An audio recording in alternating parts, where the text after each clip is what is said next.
Hello.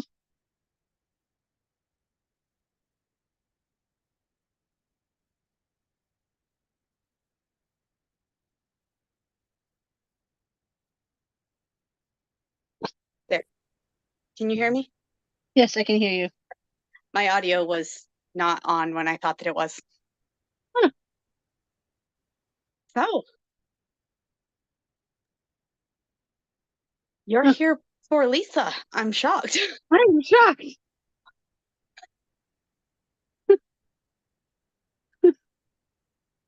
Although, in Uh, fairness, Lisa and I got out of work at 4:30 and she hadn't read the chapters yet. She's probably finishing them. See, I got home at 5:30 or yeah, probably closer to 5 to 5:30 after taking my dog to the groomer. So and I just finished like sped read the chapters and I We'll get there. We'll get there.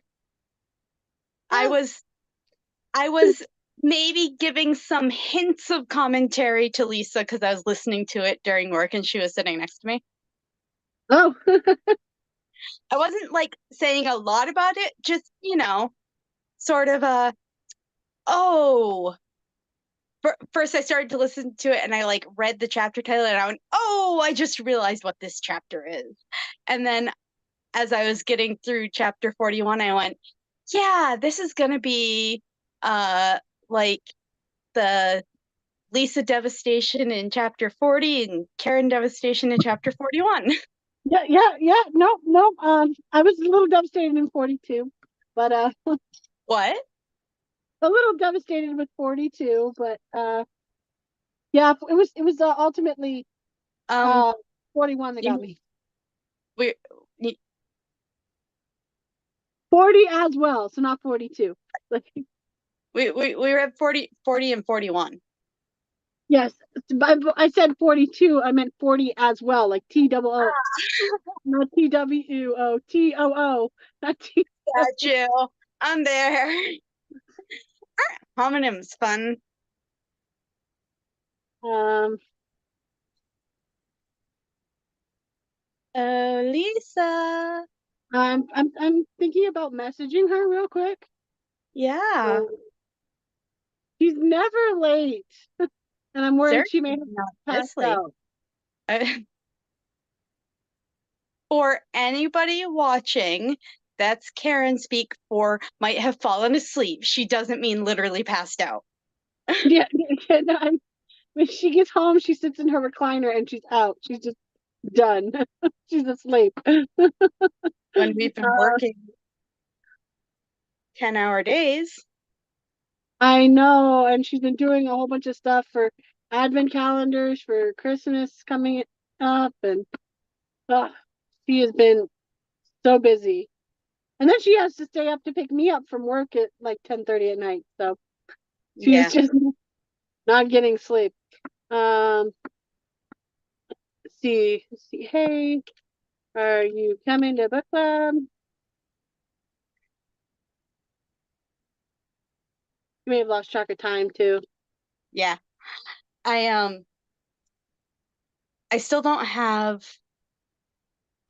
a functional microphone for my laptop, so I'm still using my phone, but I have my laptop behind it, partly to prop my phone up, but partly so that I can see if anybody puts anything in comments, so I can see on YouTube. And I just realized that I hadn't actually gotten that up. And, like as I was getting it up, I was like, it always tells me that I'm watching it. Like it counts Nice. me as a person watching it, and I'm like, There you thanks. go. You'd think My, it my would deduct this account from counting, so to speak. my Facebook lives do that too. They'll be like, one person's watching. I was like, yeah, me, to see if there's any comments. Because half the time my phone doesn't get the comments on my lives. So it's like for my shops, I always watch it. It's always in the background because I have my phone up against my computer screen, so it's always in the background. Right. She hasn't seen it yet. I Um, know that she was planning on being here tonight. We were talking about it literally 2 hours ago. You know, Well, and two and a she's half so hours ago. excited 2.5 about hours. her. I'm here. Yes. I've Yeah. been here for like 2 minutes. Well, this is the first we have actually heard you or seen you. Yeah. Yeah, you haven't been here. I haven't actually heard or seen. You have not popped up on my screen over Caroline. And yeah, there was no sound, there was no video of you until right now. Yeah, it even tells me that you're muted, Lisa. It's got a little X microphone on your image. I had tried to swipe over to see all of our images at the same time, and it wouldn't let me because there were still only 2 people. Yeah, I had that same problem. I only had 2 dots instead of 3. Yeah, it definitely did not think that you were there. Nope. I'm here, I promise. But Okay. now that Zoom actually knows that you're here, And we know you're here. can talk about the extra special part of today, which is, as we have been reading Little Women by Louisa May Alcott. Everybody have your stuff? Yep. Yep. Ding, Let's ding, say, ding. happy birthday, Louisa May Alcott! Tomorrow. Happy Tomorrow, birthday tomorrow. Louisa May Alcott is still alive. She would be 191 tomorrow. Yeah. Wow. That'd be old.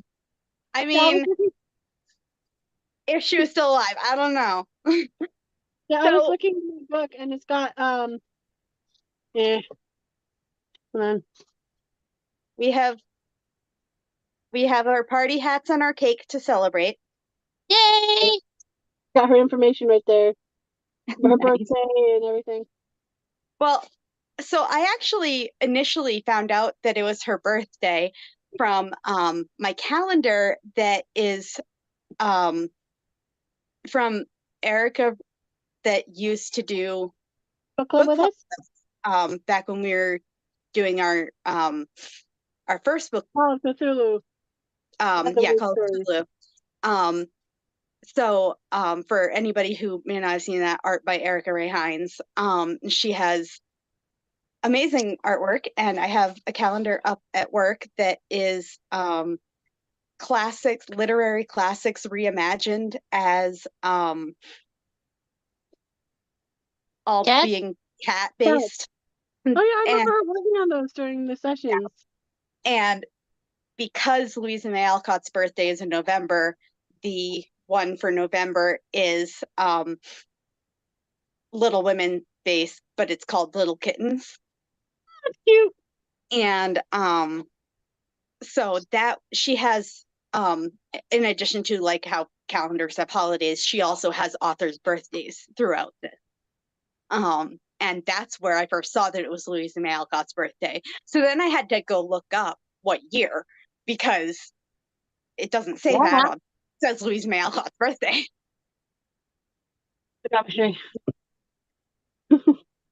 Mine actually says the year. It was 1833, I think. Yeah. Yep. 1833. So she'd be 190, not 191. No, it was 1832. It was 1832 when I looked up. I probably have it wrong. I'm gonna say I have it wrong. Yep. Then she'd be 191. Yep. That's what we said. That's what Caroline had it right. 191. Yep. She was born in Pennsylvania but lived in Boston. I don't actually know her particular views on chocolate. She would approve of a chocolate cake with chocolate frosting, because women. It's chocolate. If she wouldn't, I don't want to know about it. Did you guys know that Little Women was aired in 1933? That means it was made between her 100th and 101st birthday that the Little Women movie came out. The first one. Yes, not the new one. The old one with Katharine Hepburn. Yeah, the very, very first one. No, I did not know that. That's really cool. I just had to process that for a minute because at first I thought that you were saying Little Women, the book, and I was like, does that mean that No. they, because I knew that it was originally published as a serial, so I didn't know if maybe they hadn't published it in book form until then. And then I was like, oh, the movie. No, the movie. Wait, different movie. Okay. Get it all My straightened brain out. don't mind me. No. Yep. So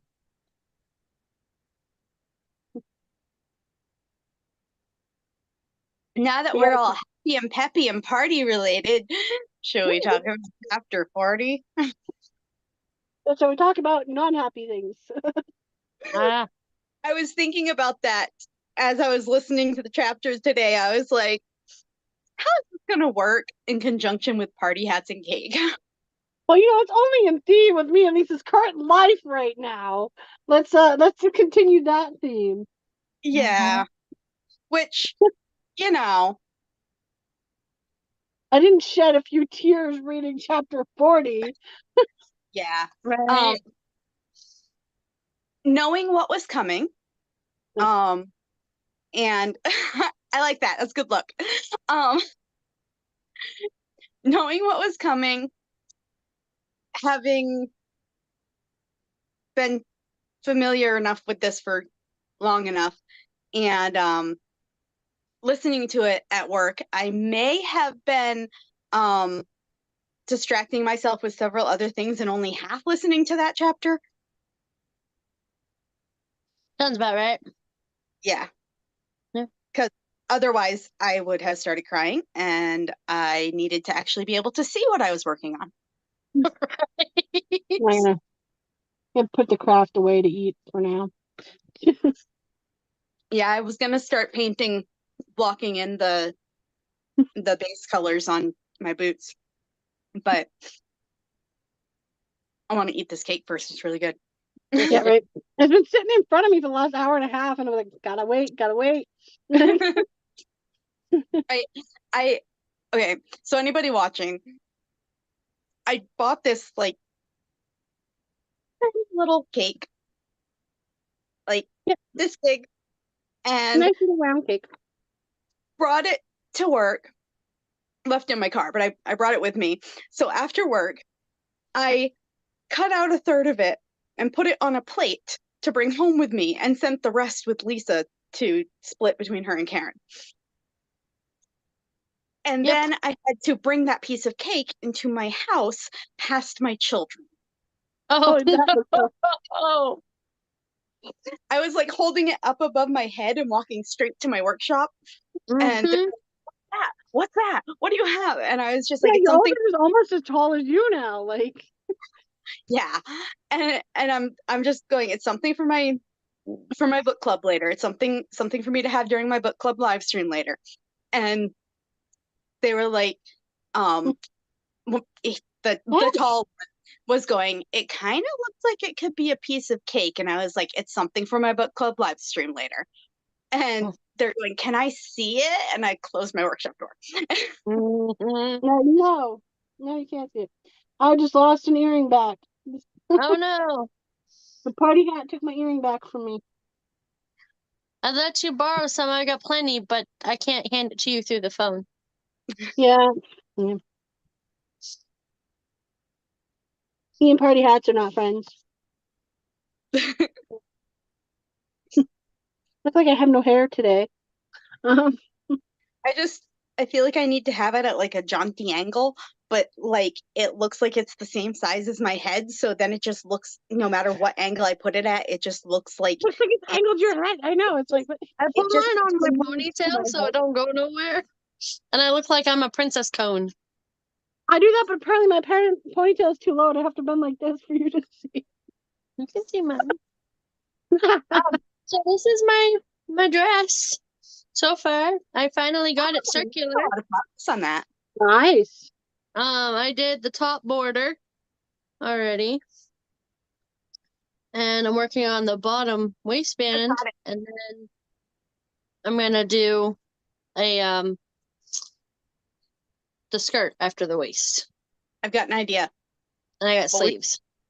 What we really need to do is put the cake in here and just Eat it. There use it you like a go. finger.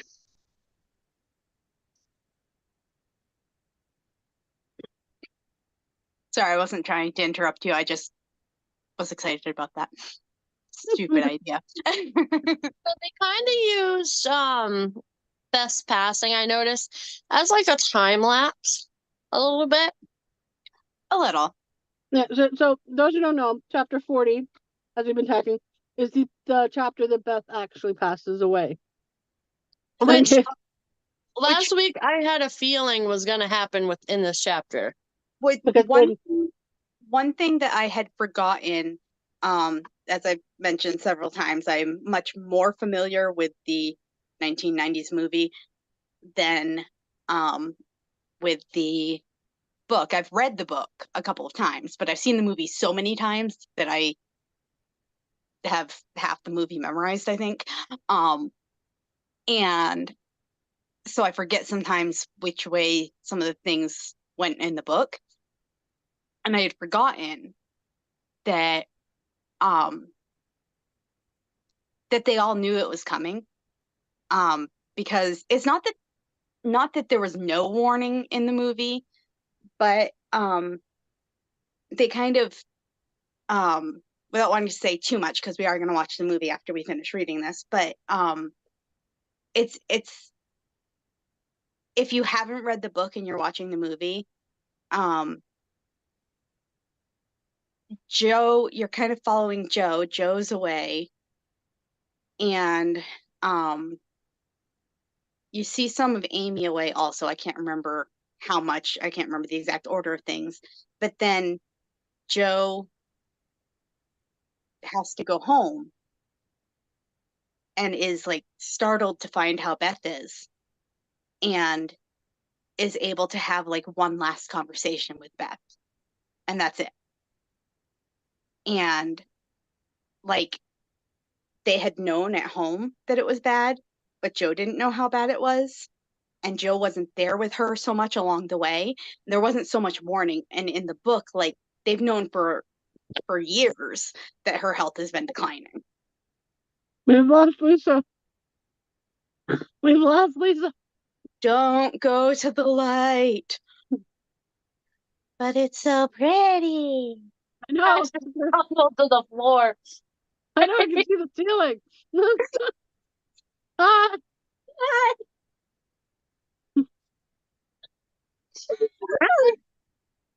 I think I have you upside down. Nope. yep, you're good. Hi. I lost you for a minute. Anyway, I think that comparatively, the way that it is in the movie, I mean, for a movie, for cinematic purposes, and for the length of a movie, it makes sense.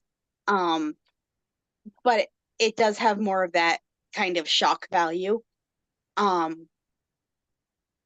Whereas in the book, where you're more prepared for it, you've got several chapters of knowing that it's coming, or at least being prepared that it's probably coming.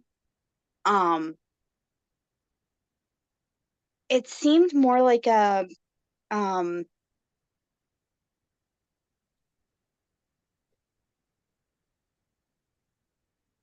more realistic, like the readers are really experiencing that same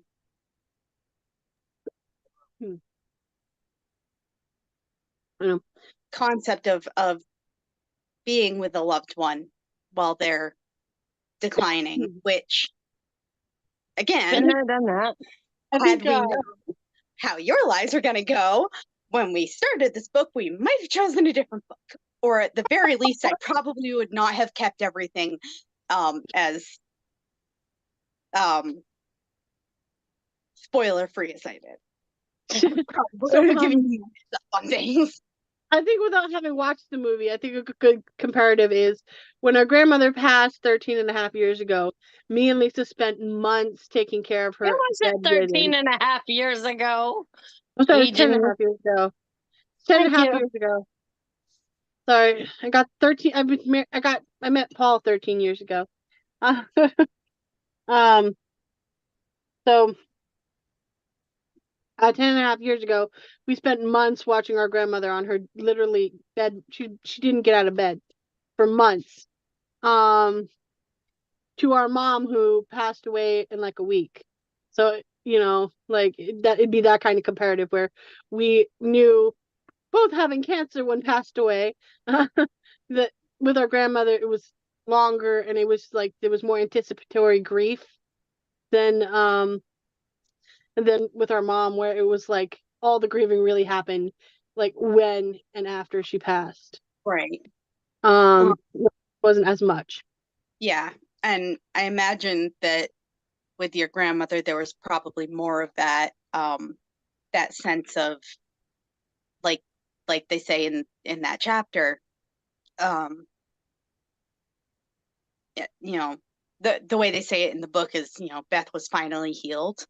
That sense of at least she's not in pain anymore. At least she's not going through this anymore. Suffering. Yeah. Whereas with your mom, there was so much, will she get better? Will she not? For so long that, and ultimately it, even with her having been sick for, over a month, right? In the hospital for over a month. Yeah. About a month and a half. Yeah, but she it was still fairly sudden when it actually happened, and that's a much different. Had a good chance, and then she spent her last week and a half in a coma. But started medically induced, like where she was sedated, but then eventually she wasn't waking up off the sedation. So yeah, it was the last week and a half that was the worst. So at any rate, I think not wanting to like air all of your traumas for the entire internet, but I do think and I think those are good comparisons, and I think that from that perspective, from in this, Beth's been sick for a long time, for years now, since she got sick at what, with the scarlet fever. And so what, 5 years is that? I'd say 5 years. Yeah, she was sick. I was trying to remember how fast. Frail, and she just got slowly worse and worse and worse. Right, like she never fully recovered. And then her health just declined and declined, and it was so gradual that people didn't really notice unless you took a step back and said, she used to actually do things. And right.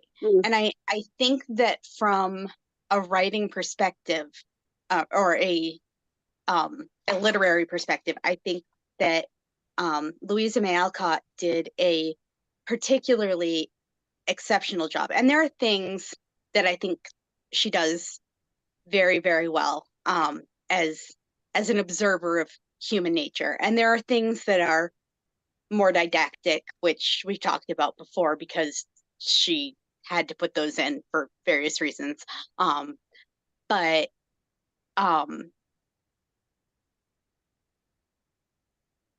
this really strikes me as not just being a good observer of human nature, but really, really taking the reader on the full journey that the family's going through. I mean, the pacing of it, like over so many chapters, and giving the reader the same warning that the family has, and giving the reader the times of emotion at different times throughout, and the same uncertainty of what's going on at some times, and then certainty and sorrow. And then this chapter is so quiet. It's so soft and gentle, and everybody's just there with her, and they're doing what they need to. And in so many ways, it's quiet in there are different kinds of quiet. There's the sorrowful quiet, and there's a depressed sick room kind of quiet, but there's that kind of gentle quiet that Beth always has, and that's what in this chapter, Beth read that poem that Jo wrote about her, and which is just so beautiful. That was when I actually did start to tear up, because I love that poem so much. And I think that poem really captures Beth's spirit, and Beth's quietness it's not a quiet that's shy or retiring. It's a calming quiet. And she's put a piece of that calming quiet into everybody whose lives she's touched. So even after Beth is gone, she's left that with everybody in her family. And I think that this whole chapter is almost an homage to that calming quiet of Beth in all of the calm, peaceful, quiet pacing up to her death. That's my probably very overthought take on it. I liked. Go ahead, Lise. Something I really liked about the chapter was the progression of Beth's room. Like, that really was relatable to me as someone who has dealt with multiple people going through that, passing away. You start with making the place as comfortable and homey and as special as possible. And they had her mother's recliner, her father's favorite books. Jo was in there. I'm sure they all hung out and laughed and had a good time. And then as she kept getting worse and worse, she'd be up for less company, and she probably liked it darker more often. And it was just the way it started out so lively, and everybody's there to be with her and celebrate what little life she has left, to watching her slowly deteriorate over the year and realizing how much, just to that point where it went from giving her what she needed to, she no longer needs all the focus. I felt that really relatable because I've been through that. But I liked how they did it. I liked how she wrote it. It was very well written. Yeah, it was very well. As someone who's been through that situation, it was very well written.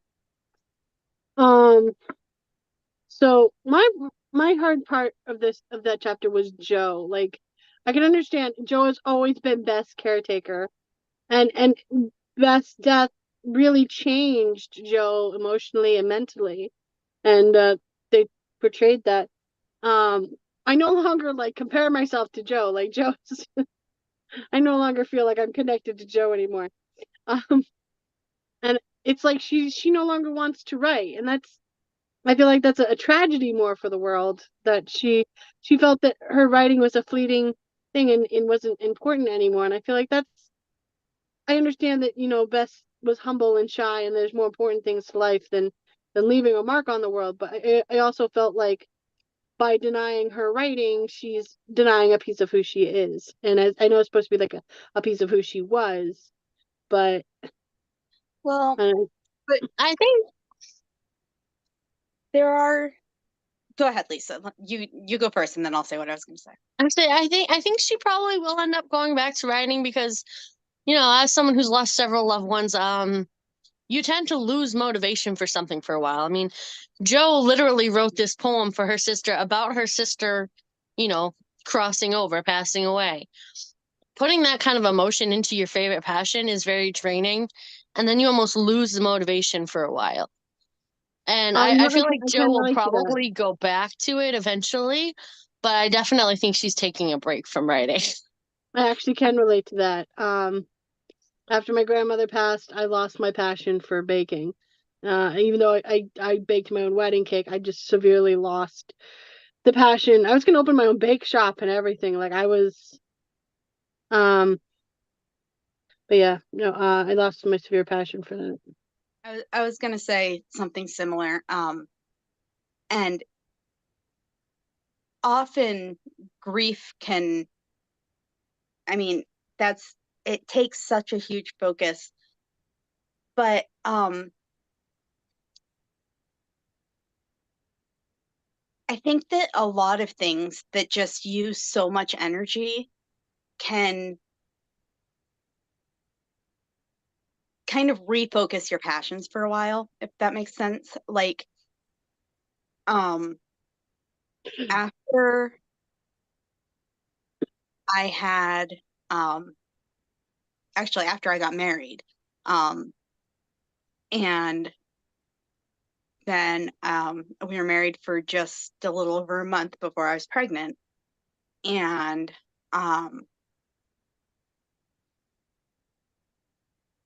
then I had a baby to take care of. And within that same first year, even though when we got married, my husband had a, a decent job and a decent amount in savings, and weren't going to be rich by any means, but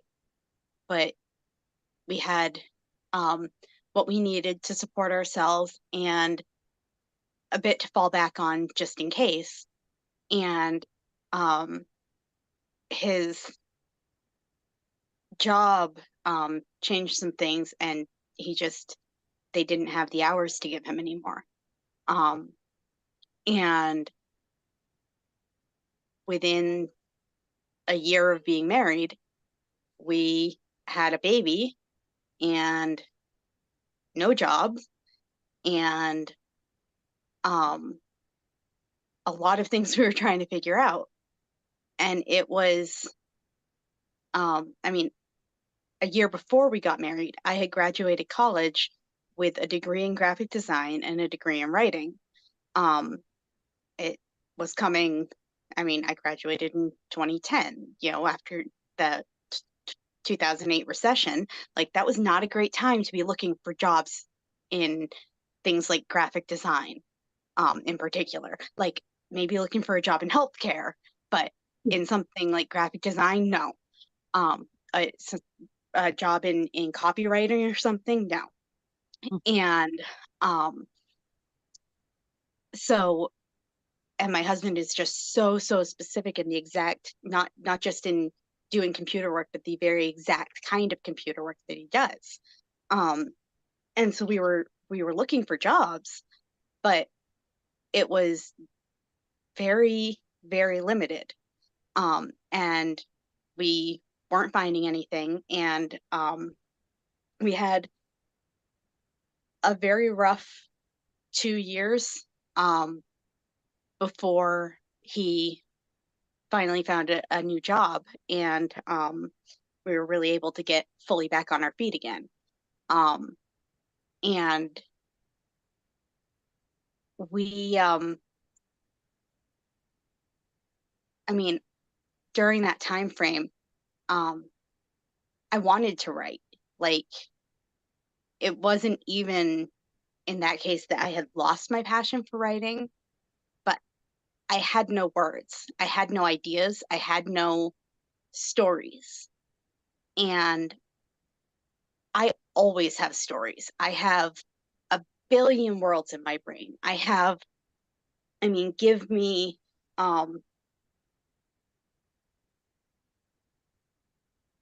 my kids and I play this game sometimes where they'll just give me a couple things like okay, give me a few names. Okay, give me tell me the protagonist, tell me an antagonist, tell me where they are.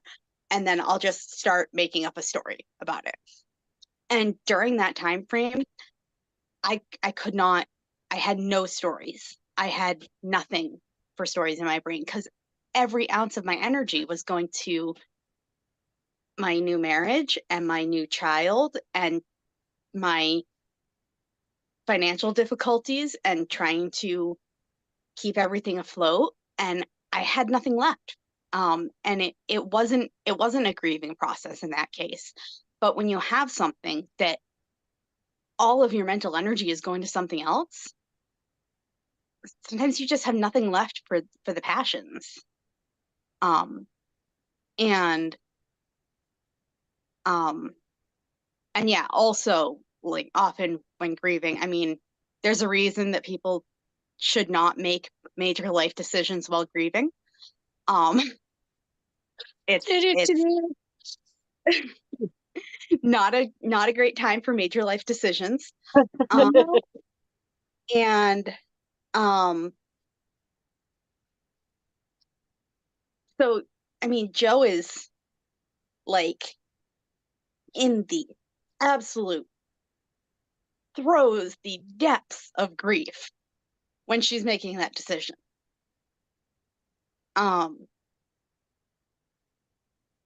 And I won't tell you if she goes back to writing or not, but I will tell you that her mindset right after Beth dies and her mindset later will not stay the same. I've been there. And that's, I mean, again, that's something that Louisa May Alcott does very well, did very well, is does very well still at 191 years old, is she recognizes things. I mean, these are classics for a reason. And often people think that they're fluffy. People think that they're just children's books. Because that's essentially who she was told she had to write for. But there's a lot of depth in them, and she was just an amazing observer of character. I just gotta say the amount of literature words you have to know to read this book, there's very few children today who could understand half of what is in that book based on the wording alone. I mean,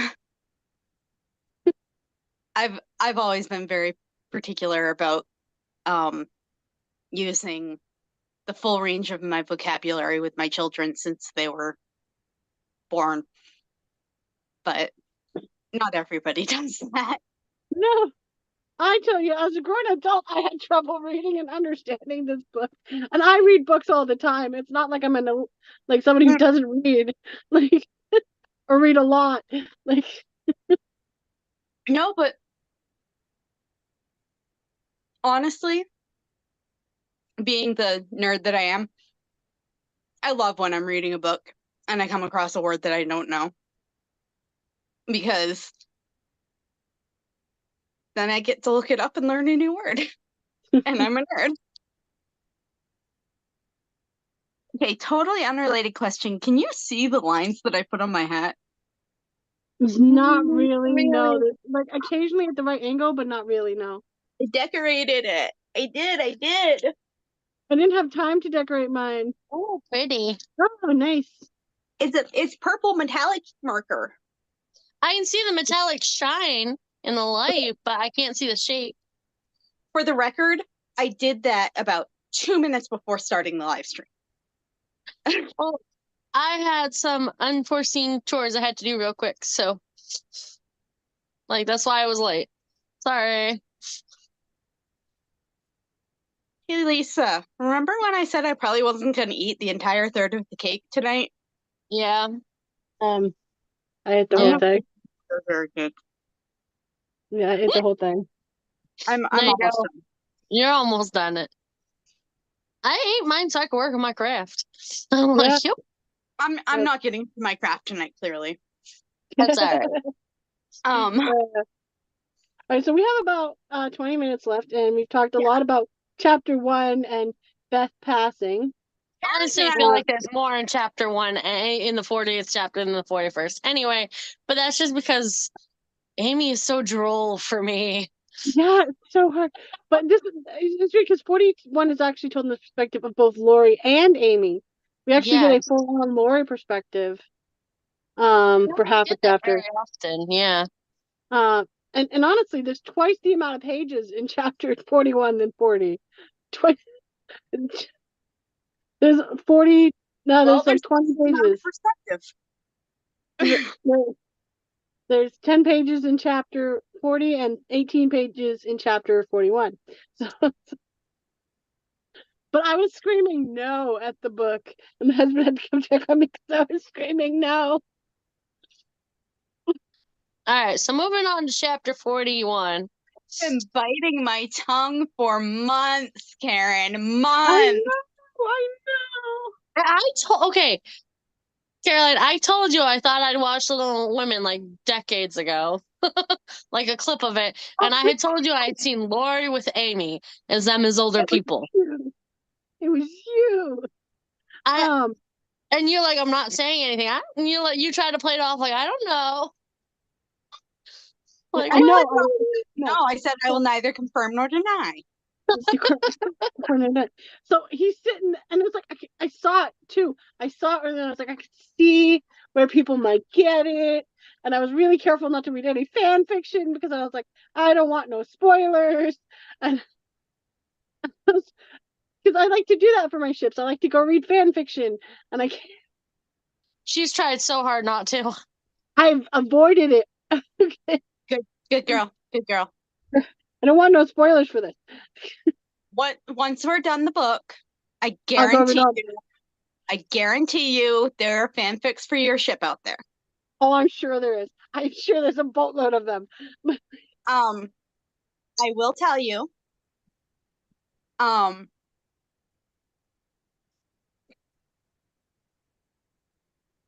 equally like that Joe and Lori do not get together, and dislike that Amy and Lori do for the same reasons, because the reason that I feel weird saying Louisa May Alcott every single time I say her name, but like, what, I'm just gonna call her Louisa, like Ms. Alcott. Mrs. Alcott? Ms. And yeah, I mean, I don't feel like I have the right to call her by just part of her name, you know? Anyway, I'll start calling LMA. I was just LMA for short. Karen and I are really on the same wavelength tonight. I noticed. It's the hats. They're connected. Apparently mine doesn't signal. It's okay.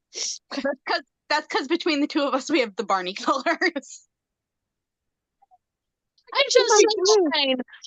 Actually, it's because I knew yellow would contrast well with my wall. Exactly blue, and on my laptop screen it shows up blue, but on my phone screen it really, really looks purple. It's blue, I promise. I know. I'm the one who gave it to you.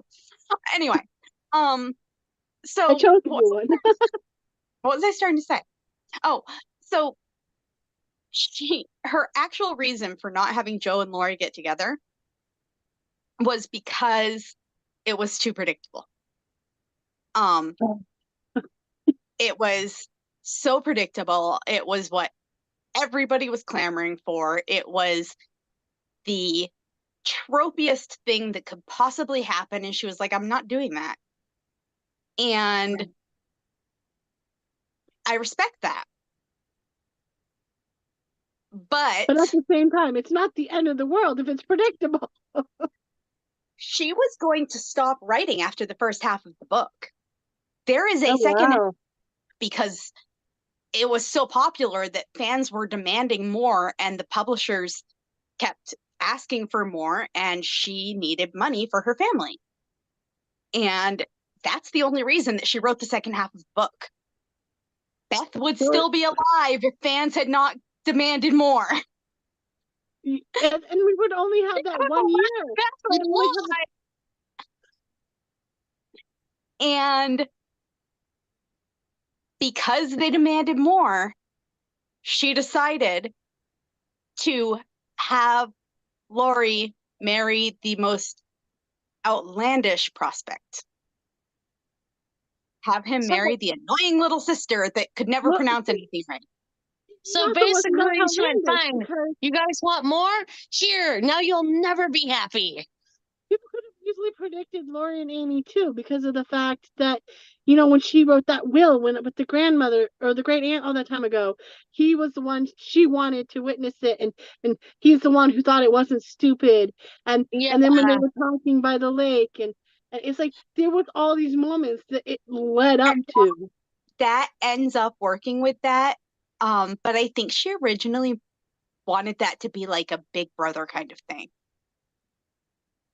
I thought I just broke my string, but it was just the knot coming through the bead.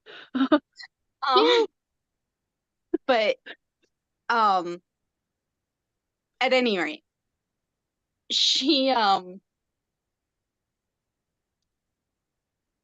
put Laurie and Amy together because she did not want Laurie and Joe together. Meg was already married, and Beth was dying. sick and weak, and so she decided that Beth would probably end up dying, and that was the logical conclusion for that. And Laurie, if she had to continue the stories, Laurie would have to marry into the family, but he could not marry Joe. And Amy was the only option left, essentially. I was all hoping for the Fred and then all of a sudden she grows a consciousness. She's not about money and wealth and things anymore.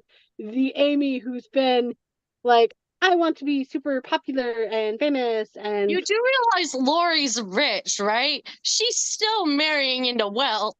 no, but it wasn't just wealth. But she also didn't all of a sudden grow a conscience. She, when it came to it, found that she couldn't accept him after all. She thought that she would, and then found that she couldn't after all. But she was raised in the March family. She always wanted all these nice things. She always wanted to be rich and to have, all the finer things of life. And she wanted to move in the upper circles. And she thought that she didn't care about those other things. But I mean, in a lot of ways, Laurie's words, aside from the fact that Laurie was there and she was crushing on him hardcore. Yeah, they spent a romantic summer in Nice together. He also in Nice, and she also she's a March. She has all of Marmie's words from her entire life.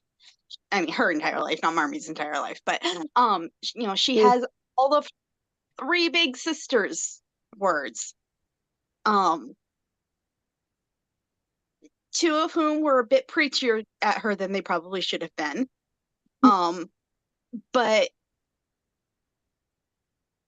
well-intended, usually. And she has all of this in her head. And Laurie's words about, wow, I wouldn't have expected this of you, didn't sit well with her. make her suddenly grow a conscience. It just nudged her a little in the general direction of what she's been learning for her entire life. And It slowly ate at her and she didn't like it. yeah, I don't think, I mean, if Laurie hadn't been there to remind her of that, she might have accepted Fred. I don't think she could have actually gone through with it. I don't think she would have actually married him.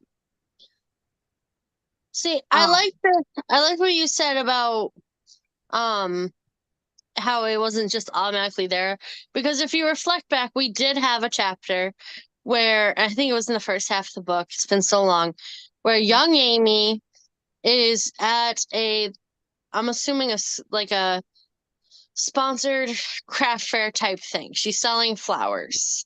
Mhm.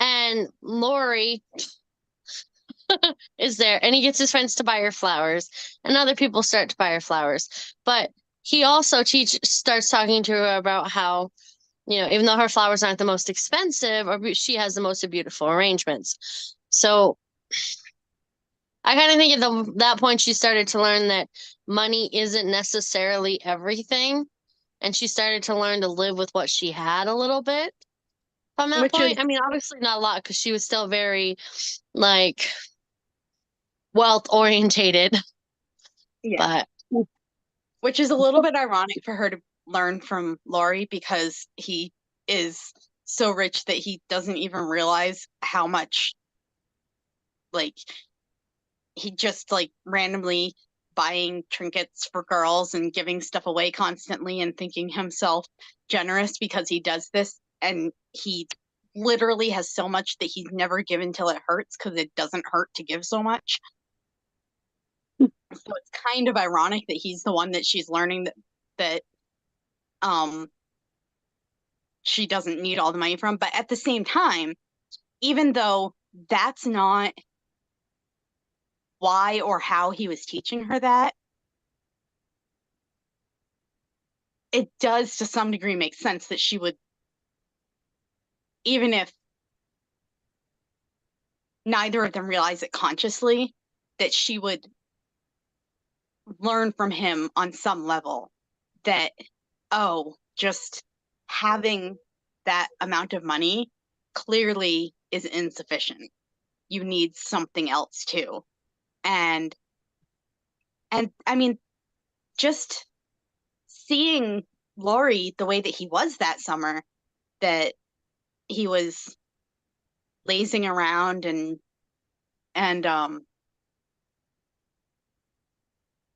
not wanting to do anything, just kind of expecting everything to be taken care of for him,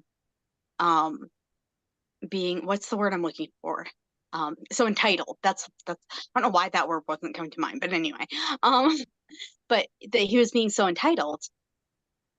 And I think that might have also been part of what rang true in Amy's mind, that, oh, just having the money is insufficient. And if I just marry Fred for his money without truly loving him, am I any better than Laurie loafing around spending his money without ever working? I mean, she doesn't say that. But she does keep remembering Laurie saying, I wouldn't have expected this of you. I wouldn't expect one of the March women to marry without feeling, or however he says it. And I think that there are a lot of layers to that beyond the surface factor. yeah. I mean, besides the fact that we have to resign ourselves to the fact that it's Amy and Laurie, they have grown together with the help of each other through this book. I can't remember, and this is going to be Wait a minute. Is Amy blonde? I can't remember. Yes, which is funny because when they talk about they hug as soon as they see each other, I always feel like Lori should be blonde. I don't know why. I forget that he's I feel dark like he's hair. dirty blonde. I feel like he's dirty blonde, like brown. He's Yeah. he's described as dark haired and she's described as golden haired. Yeah. Is it, I always picture Joe with like red hair for some reason, little raggedy redhead. But like, so he goes from the start of the chapter. He's trying to write a symphony or a requiem, sorry, for a rhapsody or something for Joe, and then he tries to write an opera for her, but she's not like he can't think of like romantic things about her because she's just so fucking awkward. He still likes things, but but it's like silly things. It's not like romantic things, and He's an imp.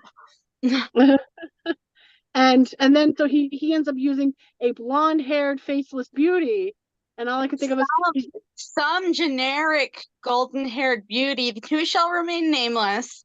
all I can think of is he's Totally using Amy. nameless. And and then even though he didn't finish it, he ends up tearing it up anyway. And then he goes to Paris and he's waiting for a letter for her to ask him to come back because he doesn't want to come back without her asking. After getting told to go away so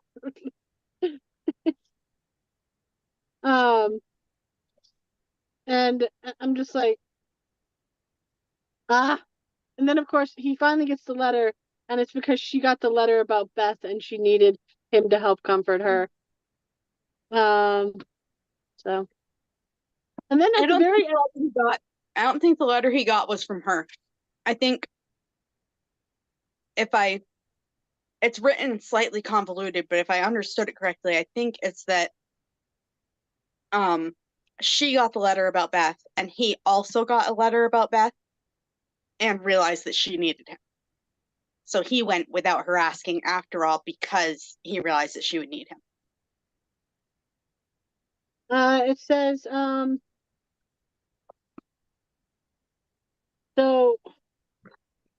but the letter telling Beth's failing never reached Amy, and when the next found her, the grass was green above her sister. That news meant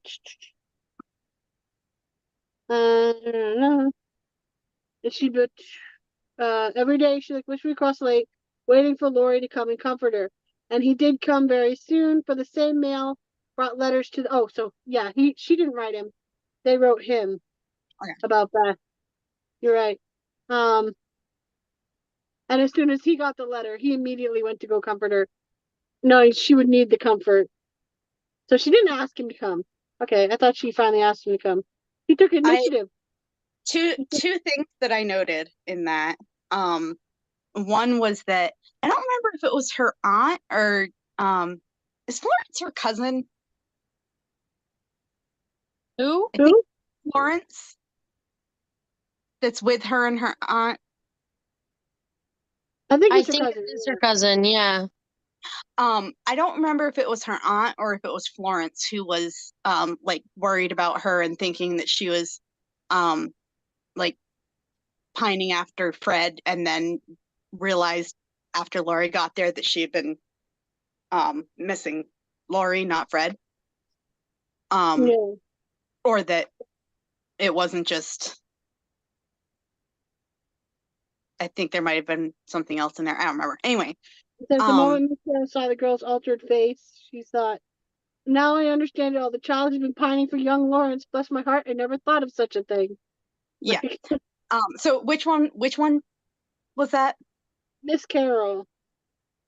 Miss Carol. Wait, who's Miss Carol? I'm assuming like an attendant of some. I can't remember. Isn't that her aunt? Like, isn't that Ms. March's? Is it her? Isn't that who she went to France with?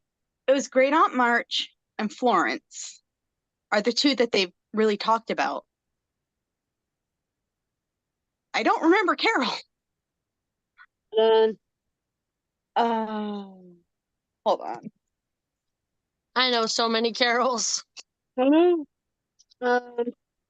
I've got a list of characters here. So you have Hannah and the March of Stern, Aunt March, Lori, Mr. Lawrence, Miss Brooke, Professor Bear, the Hummels, and the Moffats. Sorry. The Moffats. I got it, Lisa. I got it. Thank Uh, you.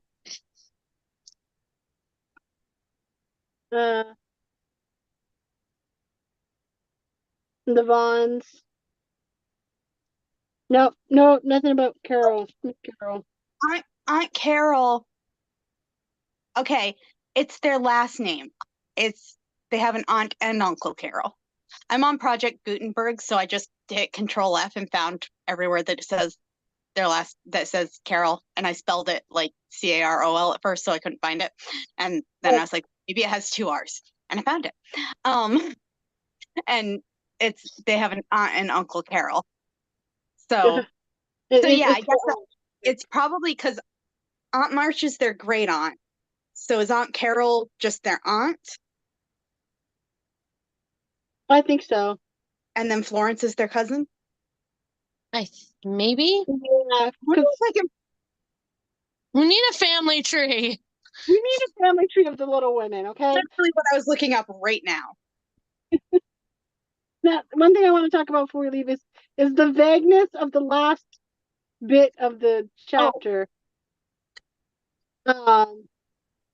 See, you say vagueness. I was like, as much as I don't like them together, I love that. So it's like they're in a rowboat, and he offers her a part of the seat so she can help row with him, and she's using 2 hands while he uses 1. And she says, "How well we pull together, don't we?" Who objected to the silence just then. "So well that I wish we might always pull in the same boat. Will you, Amy?" Very tenderly. "Yes, Lori," she says very. Oh, I said that very loud. "Yes, Lori," very low. And then they both stopped rowing and unconsciously added a pretty little tableau of human love and happiness to the dissolving views reflected in the lake. To me, that says they kissed in the middle of a boat in the middle of a lake. Yeah, but she couldn't write that in something that was going to be published in a children's literary journal. They kissed in a boat in the middle of a lake. That's what it says. It had to be able to leave the impression that maybe they just sat there happy with each other. Little hand holdy, I'm sure. But I just love it's so sweet the like how well we pull together. So well that I wish we may always pull together in the same boat. Will you? Like that's just adorable and precious. That's a little courting right there. That's like and there was one other thing that I was thinking after Lori gets there. You see, he goes to comfort her. Aunt Carol apparently is the one who notices how he goes from his passionate love of Joe to a more calm it'll happen when it happens love kind of thing. Yeah. Like slow and steady with the race. Yeah. Well, Joe, the thing with Joe is that she was his basically his first crush. And then she had kind of been his obsession. He was determined that he and Joe were supposed to be together. And it wasn't until Joe turned him down. And I do think that Joe is correct that they would fight like crazy and be terrible for each other as a couple. Probably. Sorry, Karen. I know you ship them hardcore. I think that they would be there with her temper. It's okay. A lot of pairs I ship are toxic couples. Okay. Yeah. I don't think that her temper and his melancholy would be a balance for each other. I think that they would be very bad for each other. I think that they're a good balance as friends who can then get away from each other. But as a married couple, I don't think it would be good. I'm very much a lover of the rivals to Yeah, Karen loves the rivals to lovers tropes. Enemies Okay, of well, lovers. that's not them either. No, but the whole fact that they really shouldn't be together is a very common factor in a lot of the ships that I ship. So like, But the until Joe turned him down, and he wasn't willing to relinquish that. He is so passionate. He is so, I guess, loyal to some degree, and is not even like loyal to a person. It's almost a stubbornness. I have decided that this is my passion and this is my love, and it's like almost obsessive until he knows that he actually can't have that, and then he can go through the process of grieving it. And even that he doesn't really do in very healthy ways, because he's got a very artistic mind, and that tends to come with also being, I mean, he is very prone to melancholy, and he's very prone to just deciding that the best thing that he should do is just kick back and stop trying if things aren't going the way that he wants them to, until somebody, usually one of the marches, kicks him back into gear. And and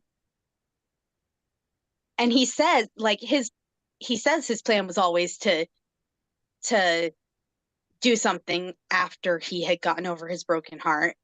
And I'm sure that was his plan, but I don't think he would have without somebody kicking him back into gear. Because once he gets set in one way, he just continues that way until somebody kicks him back into gear. well, it's like He really seems to need that. as the book said, like men tend to give women half credit when the reason why they change, but give them full credit if it's wrong. Like I laughed at but it's all too true. But also Laurie in she put the particular. thought in their head, so he'll give her partial credit for her. Like, Yeah, but Laurie in particular also just he doesn't. I go through cycles with my depression and my ADHD combination. I go through cycles where sometimes I can't get myself to do anything for days at a time, except for what I absolutely have to. And then all of a sudden I kick into gear. Laurie doesn't kick into gear. Laurie, whichever thing he's on, he'll continue on until something redirects him. A broken heart redirects him into mourning and being in trying to get over his broken heart, and he will continue on that path of I have to be getting over my broken heart, and I have to be gloomy and whatever, until something redirects him. I think anything like, and I can't think of other examples, but there were a few different times like that. I mean, like when he was in college, he kind of had his path until like some kind of developing the wrong friends redirected him, and he continued on that path until Joe kicked him back into gear of what he should be doing. Like